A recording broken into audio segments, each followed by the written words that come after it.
embeere yatuuse ku kizinga oba mu kitundu kyaffe kino ekyekalangala tetunafuneyo omuntu ayinza okukitunyonyola nti kino kyali kibaddewo mu bbanga. Nze mbaddewo n'emyaka 15 naye nange sikirabangako kyatususeeko.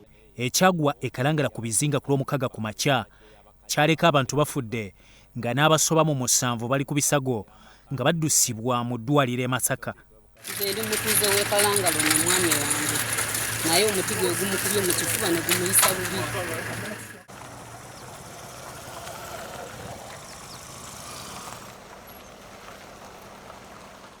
Salt TV twabissaamu engatto okwolekera Kalangala okulaba ogubadde era ku kidyeri kwe twayita ebukakkata naye nga n'abalala abakozesa amazzi ku nnyanja okutambula mu bwato butonotono bakikola watali bukuumi.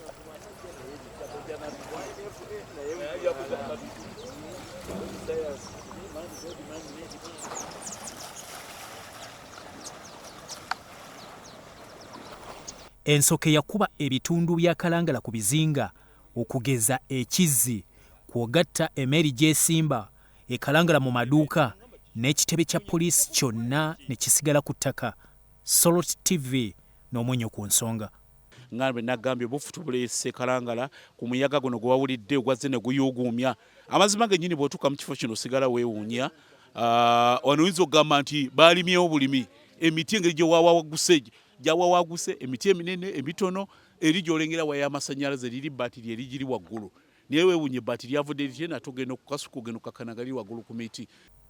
Ensoke guba muyaga ogw'amaanyi nga guva ku mpewo ekwata ku ttaka ne ku bire mu bbanga awo naddala ebya cumulus n'emenyaamenya buli kiba mu kkubo lyayo ng'eddukira ku misinde emiyitirivu nga esibuka nnyo ku nnyanja n'eyolekera olukalu. Ye mukadde waabwe yafa kakati abaana nabo babadde basigaddewo awo kakati ennyumba yonna yasaaniddwawo kyova nti mukana akaseera tebanabana kumanya ani alina okutandika okubawa buyambi waba alina okutandikira kijjanga akale era tukajja kale beeta kati ng'ensi ekola ki omuntu ngafa obeera ku nnyanja okalaba bulungi noma nti ensoka yiye ekola ki ejja kati obudde obwo ensoka erulye edda kwaki yalumbanga byalo bwabeerangayo ebibiranga bingi ensoka yo ovanyuma bwayo amaanyi gaayo gaggwera ku mazzi ate gafunira ku mazzi kati bwekka ku mazzi bwetippa omundi gumu enyola amazzi ago gonna ne gafuuka mu bbanga. Ebintu byonna byagenze kibuyaga entamu zaazitutalo tulina bwe tuyinza kufumba amazzi wadde nti gakunywa ebisolo byaffe batuddukira ne PDM ebinyumba ogenda kubiraba embizi zonna zaafudde nti gyazikubye. Bannange batuyambe batuddukire naffe bannakalanga tulongozze nga bwe baddukira ab'ebuduuda naffe batuyambe. Mwanyinaze wuuyo kaawonawo ayina n'obulemu naye kyamazima Katonda ye yamutaasizza naye gavumenti eveeyo ejje tuyambe. Ku lukalu bwe watabaawo kigikwata okugeza ebibira oba emiti emiwanvu biggwa ekoze kye yakola.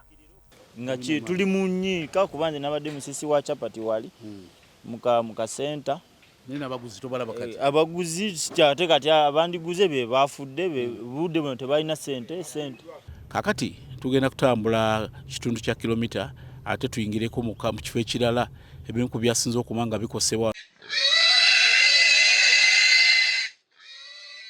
Gwajja n'enkuba empitirivu era abantu bagezaako okutaasa ebisolo byabwe.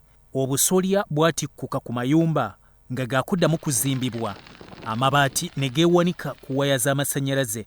Tudduka buli kye bisinga byaweddewo ennyumba z'abapangisa nabaddewo n'obuyumba obwapangisa bwaweddewo emmere yonna yaweddewo ebintu byonna byagenze ebisinga mu nkuba sirina kye nnina. Empewo eno yamaliranga amaanyi ku nnyanja n'ebibira naye okwonoona obutonde kiviiriddeko okukosa abantu. Kyovula ne mu Amerika ekisooke kyayo ate kiba kinene okusinga kino kubakyo kiva ku nnyanja nnene naye ne bwe kijja ne bwe kisanga kibira kikiyiwa kati tuleme kwekwasa binazi tetwekwasa binazi kuba n'eminazi biti ate gituyamba gikola kanope nnene kubanga olaba n'agaali amatale twali tusimba ebinazi byonna n'ewaali amatale nga tewali muti n'ogwo wonna kati wakwata ekibira wadde ekibira kya binazi. N'olwekyo tusimbe emiti gye tufunamu essente ebinazi nabyo tubisimbe. Ku poliisi e Kalangala obuyumba bw'abasirikale bwonna bwafunyaafunyizibwa emiti eminene ne giwawaaguka. Abamu ntugezako kubasindika ntukubira ekitongole kyaffe ky'e Masaka ne basindika ambulance ezimu ngezaffe zitwala nziteeka ku feri bali nga bapikinga feri nga batwala Masaka Referral Hospital abadde obintu tubasindika abamu Katonda tiyataasiza wano wetuli wenyini waliwo owa poliisi yafiiriddewo already yabadde agezako okufuluma okutaakiza nga adduke naye ate omuyaga gwamusise ne gumukuba ku muti tiyavuddewo flat n'asigalawo omukyala omuyi omu ku basuta abadde basinga okubeera obubi ye yafiiridde Masaka then ate n'abavubuka babiri abafiiriddewo mu nnyumba ennyumba yagudde twageza okugenda okutuukawo ng'okugenda okumusikayo nga tasobola kuvaayo twageza okugenda kubasikayo ng'olwedde baafudde dda. Okutema emiti okususse kwe kuvuddeko omuyaga okugoya ebitundu okusinziira ku bawangalidde ku Kalangala emyaka n'emyaka. Lwakatonda yatuyambye yazze emisana senga yazze kiro twali kufiirwa abantu abasukka mu 100 pulaasi kubanga yazze enjiraba nze musobola naso gita na nnyonyi kubanga yinipooti y'abasirikale wali yasuse mu bbanga kyesirabangako. Gavumenti yabawadde obuyambi obusookerwako ng'amaseppiki obuwunga n'ebidomola nga byayitidde mu badduukirize aba Red Cross.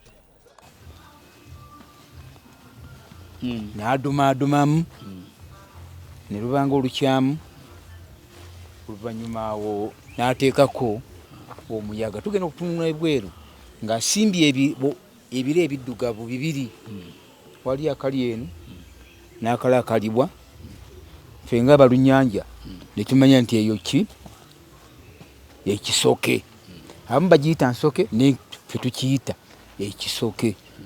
Solos TV n'omwenyo ku nsonga. I found it died there and then. I tried to